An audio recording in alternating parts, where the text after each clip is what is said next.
Hello, everybody, and welcome back to That Amazon Ads Podcast, your go-to resource for everything Amazon ads, from sponsored products and brands to sponsored display and DSP. We cover it all with in-depth strategies and tactical insights to help you grow your Amazon sales.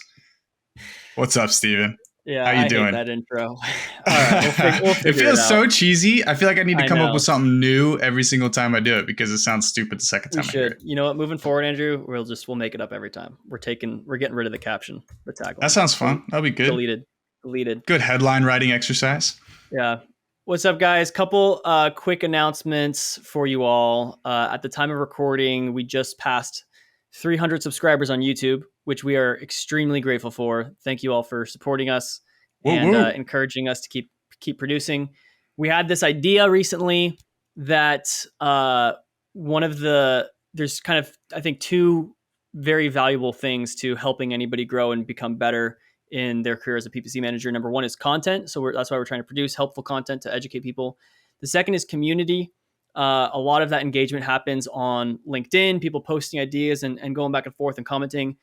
But we were talking about how one issue with LinkedIn, we think, is that LinkedIn can sometimes be a little bit of just a popularity contest.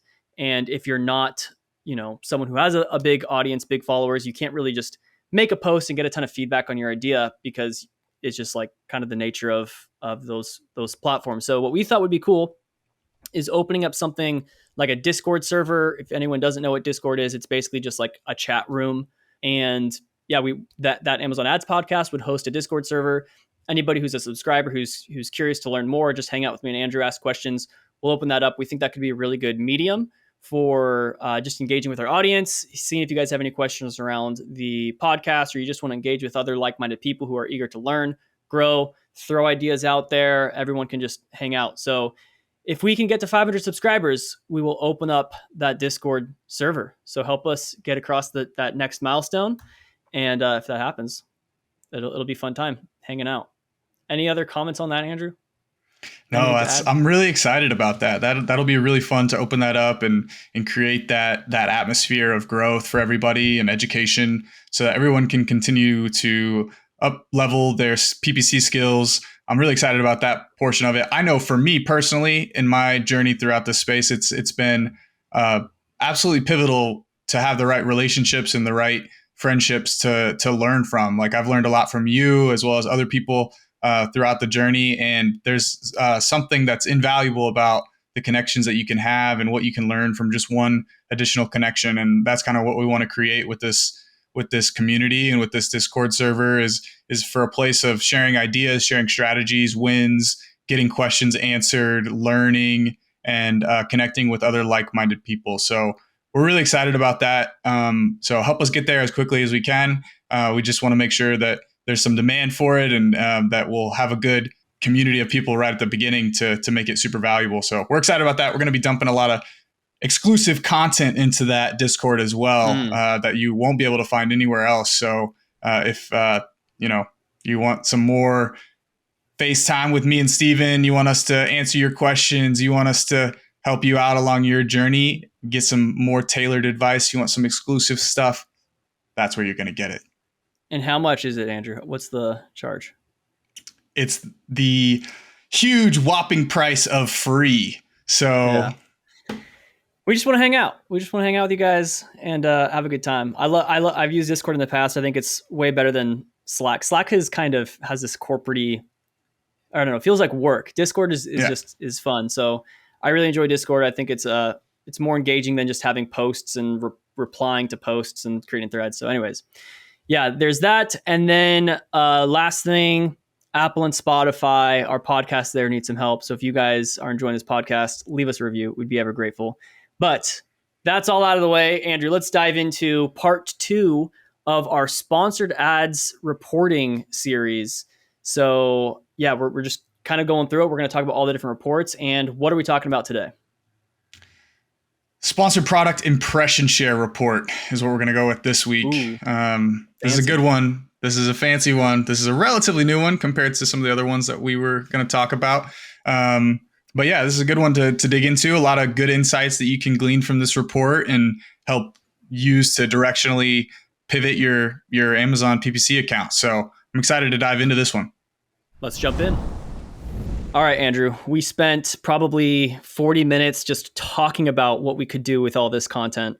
And now we're going to try to spit it all out in 20 minutes. So I think we're going to try to talk fast and move quickly because the feedback we've gotten is that we need to go faster. And we've done a horrible job with that so far. So hopefully we hit it this one. Andrew, take us super fast through maybe just what will someone expect to see when they first download that search for impression share report? Like, what's it going to look like? What will they expect?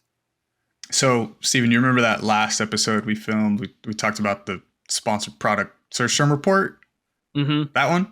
I remember it well. It's basically like that, except it has two more columns. So Yeah. That's pretty much it. Mm-hmm. There may actually be other differences to it, but in general, I would say that that's pretty much what it is. It's just your search terms, and then it gives you two additional columns, and those columns that you get are impression rank and impression share. And so those are those two important metrics that this report provides that you won't find in any of the other reports that I think is going to really help us out here. So those are the two main data points. Yep. Yeah. Basically, the exact same as a search term report. Just added some additional metrics. So honestly, you probably don't ever need to use a search term report again. Just always use impression share. If there's any difference between the two sheets, it's so insignificant that we haven't noticed. But let's define those terms really quick. Impression share. We actually probably should have pulled up Amazon's definition, but I don't think we did. Andrew, what's your definition of impression share? It's pretty straightforward. Pretty straightforward. The percentage of impressions that my brand got out of the amount of impressions that I could have possibly gotten. Mm-hmm. So what share of the possible impressions did my brand get? Yeah. And it's good to clarify that it is for your brand as a whole, because when you download this report, you're going to see impression share as a percentage across a lot of different search terms. And, let's just say your keyword is tennis rackets, or your search term is tennis rackets. And you could see that appearing multiple times across multiple targets. And they're all going to have the exact same impression share because it's not for that keyword in that specific ad group. It's for your brand as a whole on that customer search term. And then what about impression rank? Yeah, so very similarly, it's comparing you to the market as a whole. Basically, impression rank tells you out of all the other competing brands advertising on this keyword, where do you stack up? Where do you rank? And so the closer you are to one, the better ranked you are, the more visibility Dominance. You're having. Yeah, the more dominance you're having on that keyword compared to all the other people who are targeting that term. Yep. And it's also important to note that impression rank and impression share aren't one-to-one correlated. So you could have an impression share of like 1% which would maybe be a little bit low, but still be ranked number one if there's just a ton of competition on that keyword, a ton of volume, ton of impressions. And, for those really large keywords where there's like dozens and dozens of brands competing, a 1% impression share could be something that puts you at rank number one. Whereas there are other times where lower volume keywords, less competition, maybe you've got a higher impression share, but a lower rank because other brands are ranking you. So all just helpful stuff to keep in mind. But yeah, that impression rank is essentially just saying, when they take all the brands together and then look at all the brands' impression shares, just like rank those brands in order, and that's your ranking. So that's what they're going to be giving you. And then for date ranges, Andrew, we can do how many days was it? It was 64 total. 64 days. So yeah, was the actual range. 60 days plus some change. You can export this as a whole in all the data over that date range summarized, or you can do that daily export if you want the data individually broken down. And then quick thing on that one. Yeah, being able to segment at the daily level would be kind of cool for this report. I think we might just spend a second here to just mention what you could potentially use that for. So like, let's just say you have ranking objectives on a keyword, or maybe you have share of voice objectives on a keyword or something that you're just like very targeted. You want to be dominating this keyword. You could use that daily report to measure basically what spend levels are going to be required to reach certain ranks, or what levels of impressions you're going to need to generate in order to be able to improve your rank over time. And so you can see that trended out over time, like how that spend or how those impressions have impacted that rank over trended out in a chart. So I always love to see things visualized over time segments and stuff. So in drawing comparisons between like things like impression rank and total impressions on that keyword, and just try to see how that looks over time in the context and through the lens of specific objectives related to that specific term. Indeed. Good call out. All right, let's switch tracks a little bit and let's dive into more of the discussion around how this is useful, how this report can actually help you enhance your advertising. All right, so when you first download this report, you're going to see, like we mentioned earlier, your search terms will be, you might see the exact same search term coming through on multiple different rows if it's being triggered by multiple different keywords or multiple different ad groups, campaigns, etc. So we are going to want to aggregate that to, if we're actually trying to see what our performance looks like on each individual search term as a whole, we're going to have to pivot table that out. So we did an episode before where we talked about some of the most essential Excel functions for Amazon PPC managers. This is where pivot tables comes in to be absolutely crucial. And we still owe you guys a YouTube video on some working flow stuff. So Andrew, when do you think you're going to have time to do that? Yeah, I was gonna say I owe you an Excel video because I was the one that signed up for that. I'm planning on shooting that. Yeah, I've been planning to shoot that for a couple weeks. So it's just a lot of prep work I got to do on the upfront to like get all the sheets ready so I can show you all the different like things and in like a realistic scenario. So it'll give me a little bit of time to prep. But anyway, I'll film that this week and get that out so you guys can learn a little bit more about Excel. I that's a promise, dude. I've already got some headway on it, so we're gonna close it out here. What's the content going to be? Is it one function in particular? Are you trying to bang out a few in one video? There will be a lot. There will be several in one video. It'll be the holy grail of Amazon PPC Excel. Is it going to be the 7 functions we talked about on the last episode? Is that it? Or are you might be more. Might be more. All right. We'll see. All right. We'll see, man. Premium content coming your guys' way. Man, there's no way we're going to do this episode in 20 minutes. we got a lot more to cover. Happen. Moving forward, we're trying to move fast. So what you're going to have to do is you download this report.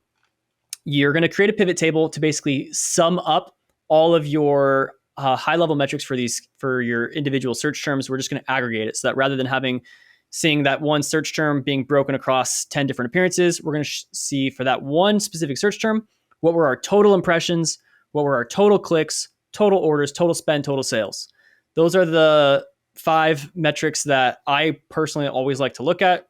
Anywhere I'm going, I always need those 5 metrics: impressions, clicks, orders, spend, sales. Everything else from that can be calculated out, but those ones are absolutely the essentials. So we're going to take all those, you create that pivot table, sum them out, and then we need to also pull in for each individual search term our impression share and impression share rank, right? Because that's why we're using this report. So we want to pull in those 2 metrics. However, when you are doing that pivot table, you do not want to sum impression share and impression rank, because let's just say, if your impression rank is rank number 1 and that search term appeared 5 different times on the report in 5 different places, if you just summed it, used the sum function on your pivot table, it would count all 5 occurrences and it would look like your impression rank was actually rank 5, when in reality you were rank 1 in 5 and the search term appeared 5 different times. So what we're going to do instead, just to get around that, is we're going to use the average when we run that pivot table. And that way, if the average is rank 1 5 times, you're going to end up with 1. So average is going to make sure we pull on the actual impression share percentage, as well as the average, or as well as the proper impression share rank. And so we pull all those in. The very final step will be, we have to calculate a few metrics. So we're just going to calculate some good ones that we think are important. Click-through rate, conversion rate, cost per click, and ACoS. So we'll just calculate those out. Andrew's preferred method, which you'll see in his video, is he likes to actually, in the pivot table, show that he is include a calculated field in the pivot table. My preferred method is I copy paste my created pivot table to a fresh sheet, and then I manually create things there. So in a moment here, I will open up a screen share and we'll look at some kind of what the final product would look like once you kind of do all those steps. But Andrew, is there anything else that you want to add just at this moment? I'm trying to move quickly. No, that's good. You covered that portion of it. Where I think we're good. Yeah, we'll get more in depth. There's a couple little nuances in there in this pivot table stuff, but we'll get into that in another video. So, all right, move forward. let's hop over to a screen share. All right, so this is what it will look like. Obviously, I blacked out all of our actual search terms, so to maintain some confidentiality with the report that we're looking at here. But exactly as we were describing it here, if you guys are on YouTube, you can see exactly what we're looking at. I have our impression rank and impression share. These are the averages for all of the individual search terms. And then we've got our impressions, clicks, orders, spend sales, and then calculated metrics for performance, click-through rate, ACoS, etc. Now, this is showing us the total performance for each individual search term as it is appearing in our sponsored products accounts. But you might notice there is one extra column here, which is the total possible impressions. And the way in which we calculate this is it's pretty simple. If our impression share is basically, if Amazon's saying, hey, for this one search term in particular, you got a 0.5% impression share, and they're also telling us that we got 58,000 impressions, that means the 58,000 impressions that we received was 0.5% of all the possible total impressions for this search term.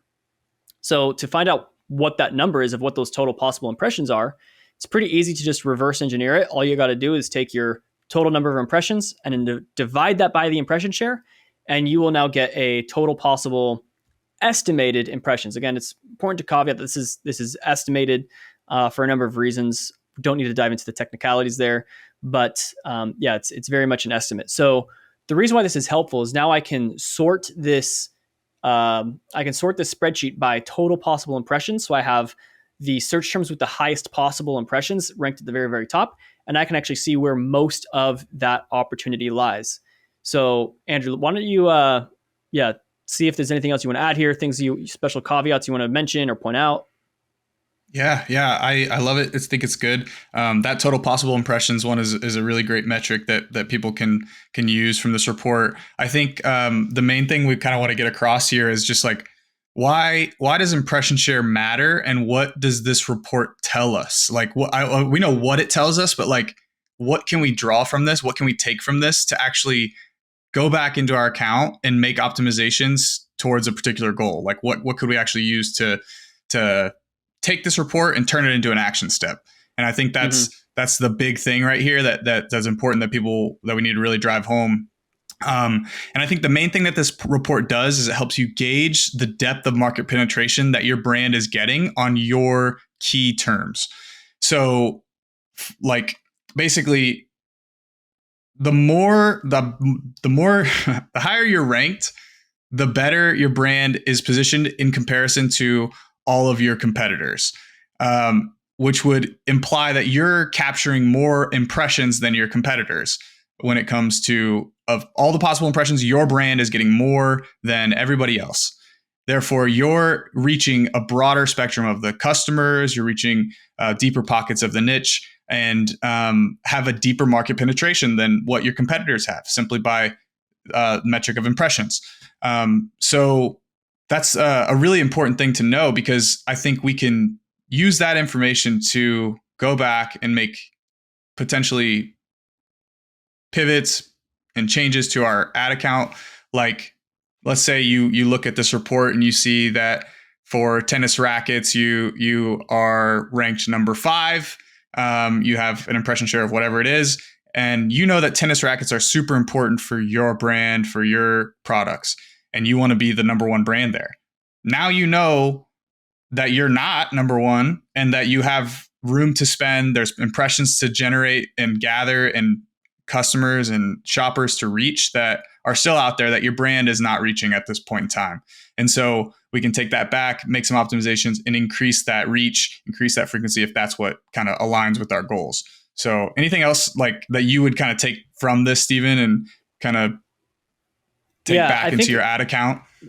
Yeah, there's certainly a couple of ways in which people can look at this, and I mean, there's a lot of things that you can do with this view here that we just created.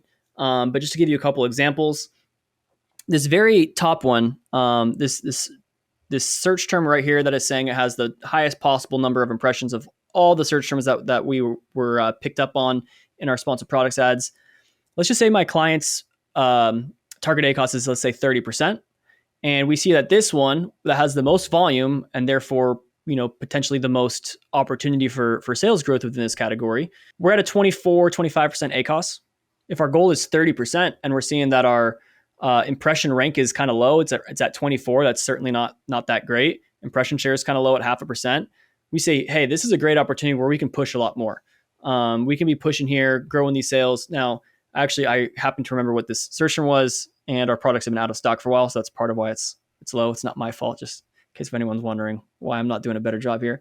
But conversely, let's say jumping down to another row, here we're seeing a specific search term where our impression rank is 41 we're ranked 41st place in terms of impression share, coming in at almost 0.1%. So really tiny impression share, really poor impression rank.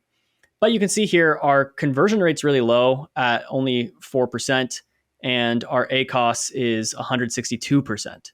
So in this scenario, we don't really care. We would look at that and we'd say, you know what? That is not necessarily an opportunity where we want to push on, unless we can do something where we figure out how to improve those conversion rates and everything, because ultimately those conversion rates are what's impacting us. And doing a little throwback to the episode with Stephen Pope, you can see our click-through rates here are phenomenal at 2.25%, but the conversion rates are abysmal, which is why it's hurting our ACOS. I'm just kidding.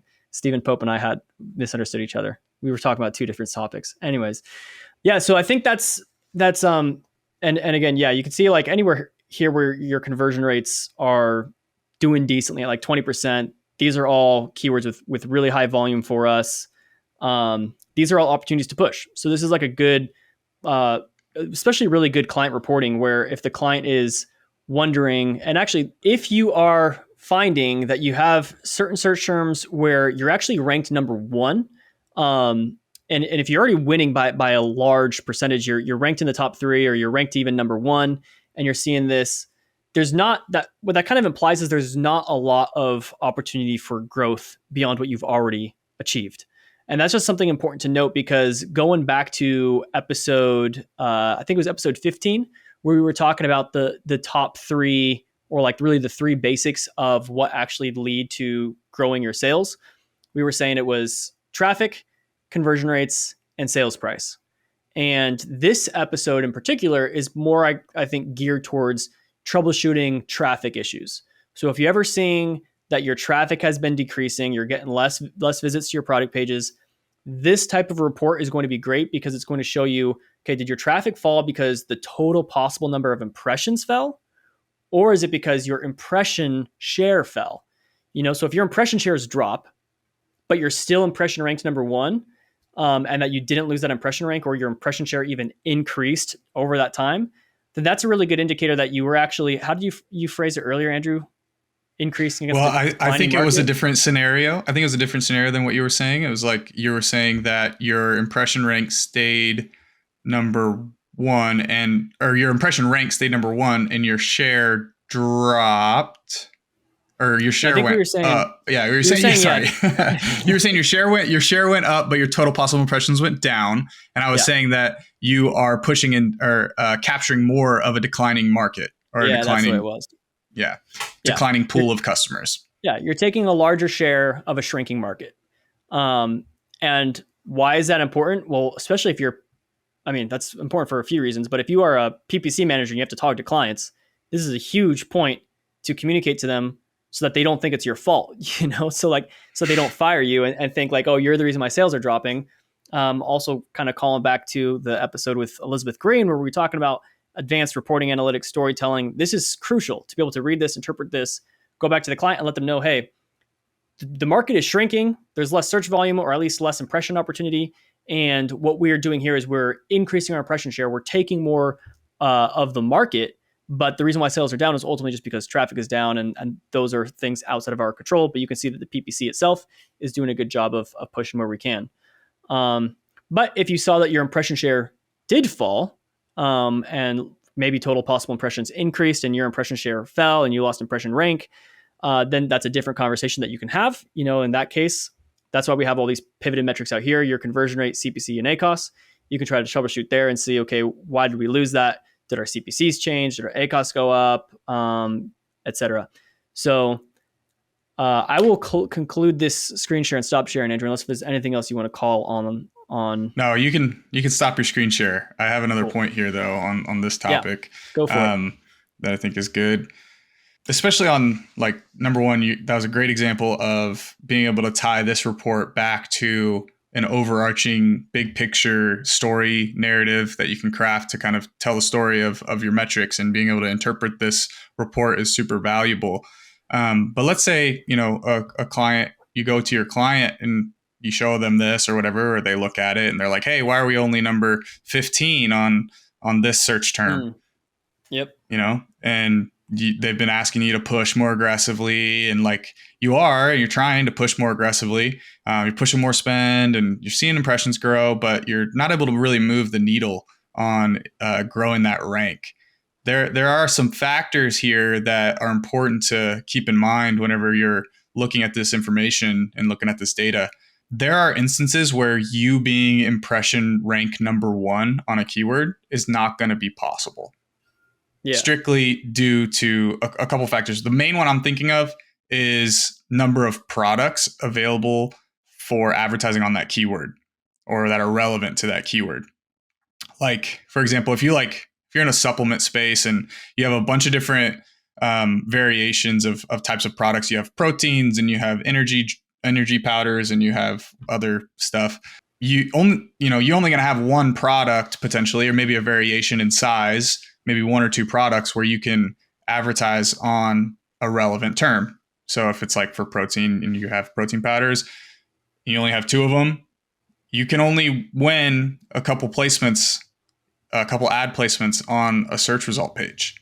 And therefore you're not going to be able to capture and increase that total impression share on that keyword unless you were to add more product variations that you could potentially capture more of those ad placements with. So right. It's not always your fault if you can't win impression rank number one. There's some other things you got to consider. Are the competitors that are advertising on that term much larger than you? Do they have a much more vast product selection where they're able to occupy more page real estate? Those are some of the things you got to consider as well when you're looking at this. Yeah. Yeah. If you've only got one product, so if there's a certain keyword and you only have one product that really qualifies for that keyword that is relevant, and your competitors all have like 4 or 5 products, naturally they're going to be getting 4 or 5 times as many impressions as you. So you're certainly not going to, you can max only get, when we did this, we double checked for sponsored product placement, you can max have 2 sponsored product placements on the page, and then you can possibly get one more additional organic placement.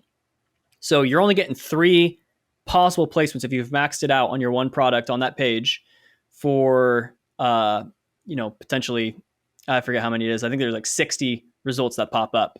So yeah, you're not going to be able to probably win the number one impression share rank if someone else has more products than you. I think one other thing that's also important to caveat, or not caveat, but just take note of, is that the total possible number of impressions, as we estimated out through the formula we just talked about, the total possible number of impressions is not one-to-one correlated with the amount of traffic, or search volume, I should say, with search volume. So a keyword itself will have its search volume fluctuate from week to week, and the impressions themselves will fluctuate week to week. And those will likely be very highly correlated. As there's more search volumes, there will be a lot more possible impressions that are appearing. But some reasons why they might not be correlated is, we call it browsy keywords. So there are some keywords where the customer, as they're typing them in, they're a little bit more in the research stage of their journey. So we were using the example of golf head covers. So if you sell like head covers for golf drivers, and someone is searching in golf head covers, they're very likely going to, click and create a purchase within, a short amount of time of their journey. But if they just typed in golf or golf accessories or golf things, they clearly don't really know what they're looking for. They're just trying to browse, explore. They want to buy something golf related. They don't know yet. They're probably going to be clicking on a few more product pages, which we know there's a billion sponsored product impressions that appear on those product detail pages. And so that will vastly increase the amount of possible impressions for those types of browsy keywords. And we also note that around deal seasons like Prime Day or Black Friday, those types of things, people are also way more browsy. So the number of impressions can actually, get larger and exponentially larger, I should say, with volume, depending on the season or the type of keyword. Yeah, lots of good points there, man. That's good stuff. I certainly see that for sure, that those browsy keywords tend to get a lot more volume. People are spending a lot more time looking through, maybe coming back multiple times, looking there, just going to naturally increase the overall number of possible placements that you could get as that number of searches for that stuff goes up. So, yep, good point there. And I think we're doing okay on time. I think it was faster. I was talking pretty fast a few points. So if you want me to slow down, let me know. But you can't have me talking slower and a faster episode. You gotta take your poison. Any Yeah. concluding thoughts here, Andrew, as we wrap this up and hopefully less time than the last one? Nope, I'm good, man. That's that sponsored product search term impression share report for you.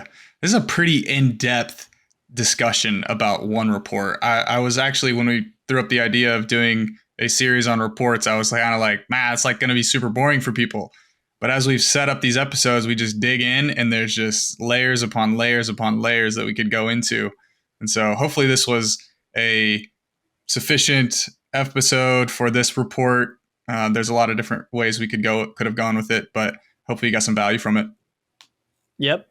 Yeah. Thanks guys for listening. And once again, subscribe on YouTube, get us to 500 so we open up that Discord server for you, and leave us reviews on Apple and Spotify because we certainly need some help there. Also, please leave a 5-star review. Unless if you really think we don't deserve it, then send us a message so we can make it better, so we can earn that 5-star review. Help us out. We want to help you guys out, and we'll talk to you next time. See ya.